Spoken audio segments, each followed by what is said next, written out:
একটা দাও। খাবেন কিংবা নদীর দেশ বাংলাদেশ, এটাই মোদের সোনার দেশ।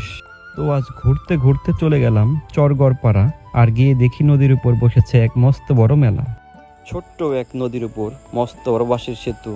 বাংলার নদীগুলো যে দিন দিন মারা যাচ্ছে, এটাই তার প্রমাণ।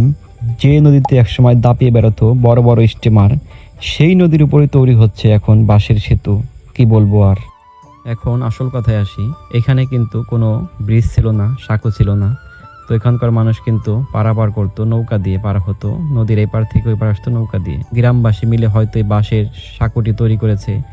তো এটা খুবই ভালো কাজ, এখান দিয়ে তারা খুবই সহজে যাতায়াত করতে পারবে। আপনারা যারা ঘুরতে যাবেন অবশ্যই কিন্তু এই ব্রিজের ক্ষতি করবেন না। এটা কিন্তু তারা অনেক পরিশ্রম করে তৈরি করেছে।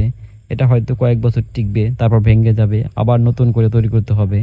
তাই সরকারের কাছে একটা আবেদন, এখানে যেন একটি স্থায়ী সেতু তৈরি করে দেওয়া হয়, যেন মানুষ এই সেতু দিয়ে পারাপার হয়ে উপকৃত হতে পারে।